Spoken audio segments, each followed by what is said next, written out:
Hi everyone! So today we're going to be doing a modeling exercise using Desmos with a quadratic model. So first what I'd like you to do is go to the bivariate data Google Sheet.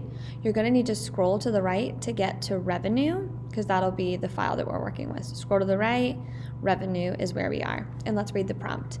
It says a manufacturer is experimenting with the price of a particular new item that is being sold in stores. He or she is slowly increasing the price by $1 and analyzing how the $1 increase affects the total revenue from the product. He or she starts the price at $8. Find the model for the data that expresses the total revenue as a function of the number of $1 increases in price.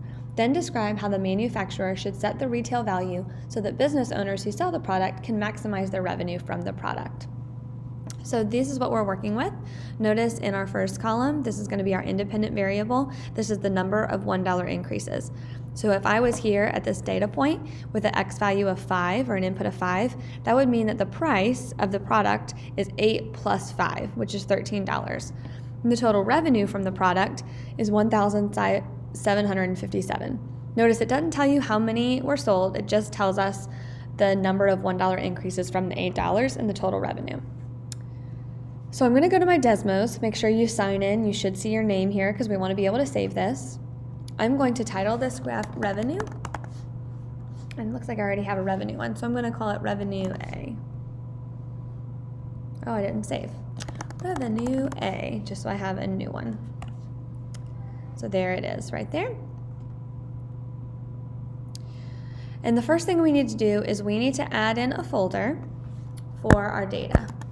And remember, you're going to add in your folder and enter out of it so that everything below this can collapse until I click out. And now I need to put in my data. So I'm going to go to the bivariate data. I'm going to copy all of the data that I want to analyze and come over here, be in line 2, and paste it in. And notice how I see all of my data in a scatter plot now. It has changed the window for me automatically. I'll probably still do some adjusting on my own. And I can see all of my independent and dependent variable here with all of my data. Let's go ahead and write in my axes what these are. So x of 1, my x values, are the number of $1 increases. And this y is total revenue. So I'm just going to put revenue from the product. So that way I have that in there already. So let's collapse our data. Now it's time to build my model. So let's go in and add a folder, and let's title it model and hit enter. So now it's time to choose what type of model. So it doesn't look like a line, doesn't look linear, but it does look like it has this quadratic curve. So I'm going to choose a quadratic model.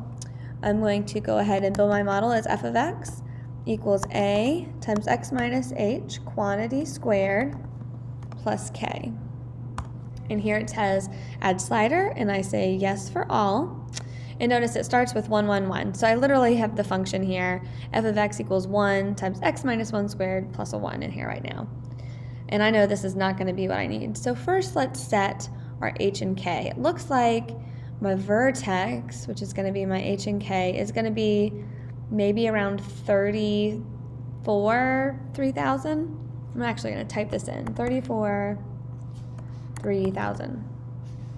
And that's actually not even going to be good. It's going to need to go higher, but this is a good start. And then I know that my a needs to be negative, so let's flip it down into the negatives, and then we can start tweaking. I'm going to change my sliders a bit. So I know here in my A, it looks like -2 actually might be pretty good.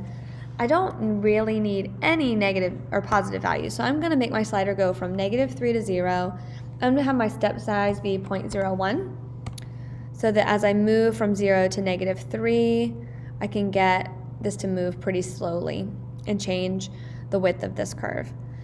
For H, I think it's going to hover somewhere in between 30 and 40. So I'm actually going to make my slider just go from 30 to 40, and I'm going to make my step size 0.1, or you can make it 0.01.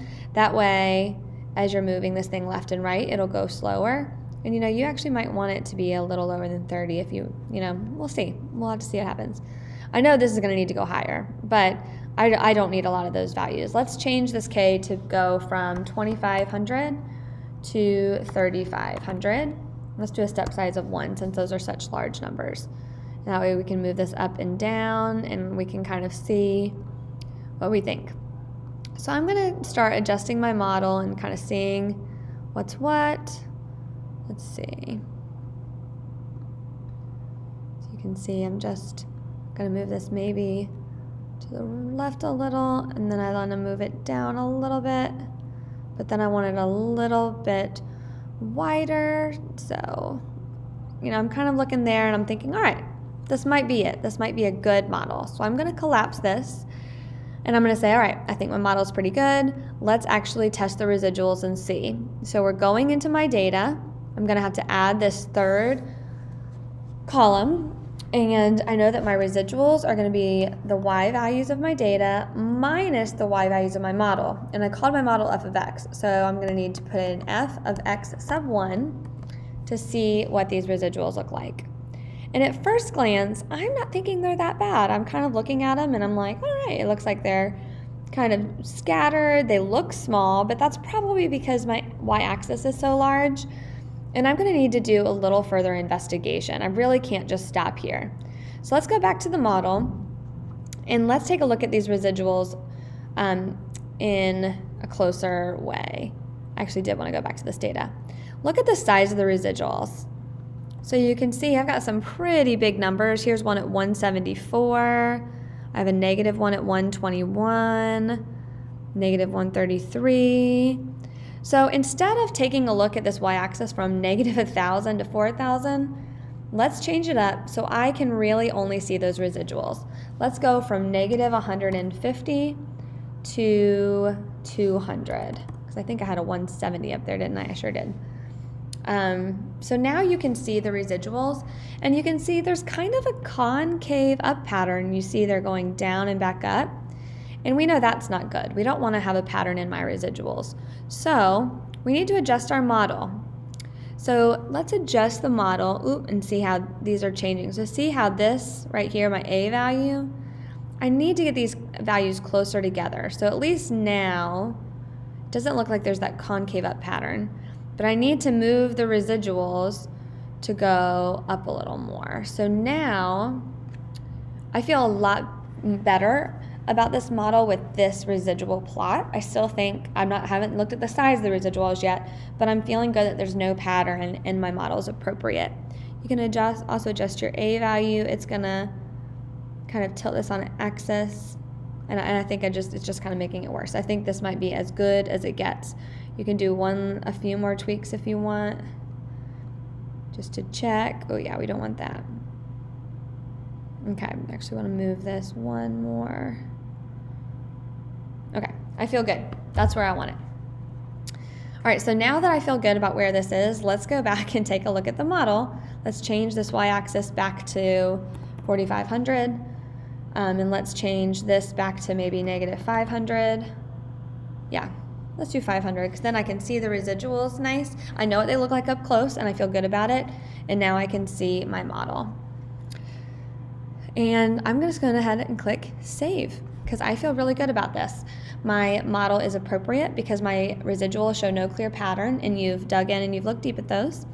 And then the next thing you got to do is analyze the size of the residuals. And what's great about Desmos, just show all of these, you can actually look at the values of these residuals as they are related to the size of my ranges right here, the range of my data values, which is great.